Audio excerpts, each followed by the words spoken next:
Guys, আজকে এত বৃষ্টি হয়েছে, এত বৃষ্টি হয়েছে। দেখো তোমরা শুধু দৃশ্যটা দেখো। এই যাচ্ছি, বাড়ি থেকে বেরোলাম, বেরিয়ে শুধু একবার সিনটা দেখো। হ্যাঁ হ্যাঁ, আমি খুব গর্ব করে বলতাম যে আমার এখানে জল উঠে না। আবার কি ফেসবুকেও ছেড়েছিলাম যে আমার এখানে জল উঠে না। এবার আমি জবাবটা কি দেবো? কি দেবো জবাব? কি দেবো জবাবটা? কি দেবো একবার দেখো। আমার আদৌ বাড়ির সামনে তো, সেটাই বুঝছি। আর এই যে আমার গাড়ি, ঠিক আছে, ডুবে আছে, চিন্তা নেই।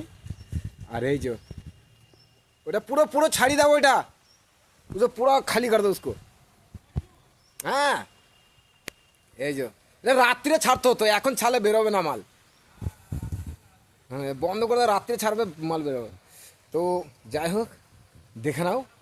আমি খুব গর্ব করে বলতাম যে আমার বাড়িতে জল ওঠে না, জল ওঠে না। তো আমার গর্ব গাধার। যাই হোক, কিছু বলার নেই। এই যে এটা আমার বাড়ি, ঠিক আছে। আর এই বাড়ি থেকে বেরিয়েই আমি একদম পুরো আমার এটা দুয়ার, আর আমাদের দুয়ারেই জোয়ার, তাই না? তো ভালো লাগলো আমার ভিডিওটা, আমার বানিয়েও মজা পেলাম অনেকদিন পর। এই দৃশ্য এই প্রথম